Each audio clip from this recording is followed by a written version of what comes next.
kadiliman. Paano kung ito lamang ang natatanging tanawin na nakikita mo araw-araw? Inutil! Paano kung ito ang mga katagang madalas mong naririnig mula sa bibig ng mga taong nakapaligid sa'yo?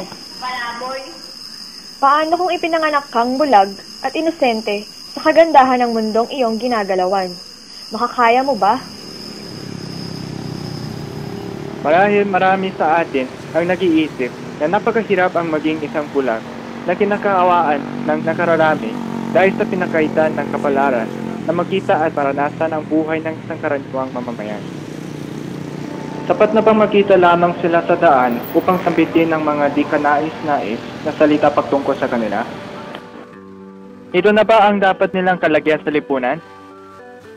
Ang mga katanungang ito ang naglalaro marahil sa murang isipan ng bawat Pilipino, kaya't napagpasyahan namin makapanayam ang mga taong ito upang lubusang maunawaan ang kanilang opinyon at saloobin sa pagiging parte nila ng ating lipunan.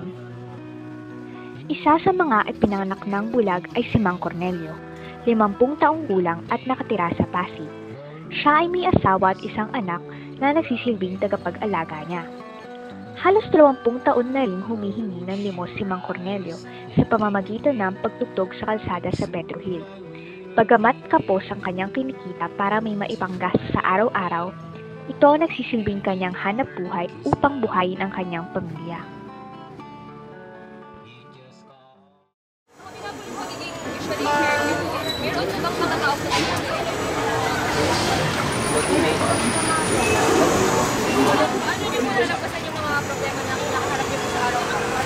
Bayan lang. Never ko kayo nakita ng ibang tao pang formal o verbal. Formal na lang para sa akin. Sa tingin niyo po ba may aapag po kayo sa komunidad?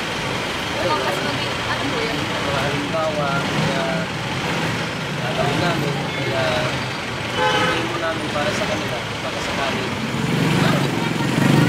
Gusto pa nila.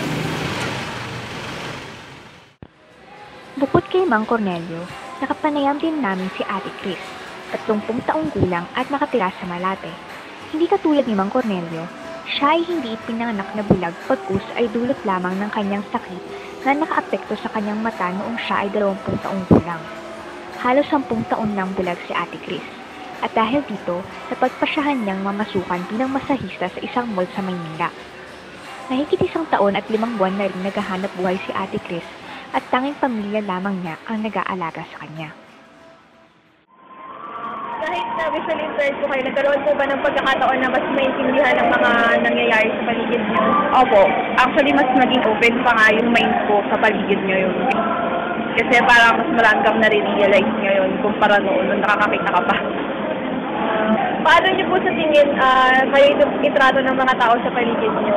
Hindi pare-pareho. Minsan yung iba nakakaunawa, pero yung iba hindi. Especially kunyari pag nasa daan ka, minsan binabagga ka, pero hindi nila alam, bulag pa pala, ganun. Minsan galit pa sila sa'yo. Pero mas marami pa rin naman yung may mabuting kalooban. Bakit niyo po napili na maghanap buhay? Siyempre, hindi naman pwedeng habang buhay asa ka lang o maging independent ka din sa family mo. Dapat maging independent ka rin para sa sarili mo. Ilan lamang si Mang Cornelio at Ate Chris sa libo-libong mga kababayan nating may deprensya sa paningin. Sa kabila ng kanilang paghihirap, ni minsan ba'y naisip nating tumulong at magsilbing mga mata nila? Oo, nagbibigay ako ng limos sa kanila kasi nakakaawa ang kondisyon nila at saka mahirap lang sila. Siyempre, isa ko nang binigyan ng atensyon ng kasi kuya ko ganun din, bulag din kuya ko. Lahat ng kakayahan ko itutulong, ipinibigay ko. Tunay nang hindi natin may kakaila na mahirap ang maging isang bulag. Lalong pinaigting dahil sa mga karanasan na dulot ng iba't ibang sektor ng lipunan na kanilang kinakasama. Sa kabila ng di magandang pagtrato natin sa kanila, sino mag-aakala na ang mga ganitong klaseng pagsubok ay nalalagpasan pa rin ng mga tulad nila, nanatiling matatag at puno ng pag-asa habang sinusuot ang bawat hamon sa kanilang buhay. Ang mga taong ito ay dapat nating kalugdan sapagkat hindi naging hadlang ang kanilang mga kapansanan upang sila ay makapamuhay ng ligtas sa kasalanan. Samantalang tayo nakakakita ay bulag sa katotohanan. Sino nga ba ang tunay na may kapansanan? Yung paligid, ating gabing walang hanggan, anyo at kulay ng mundo. sa'yo'y pinagkait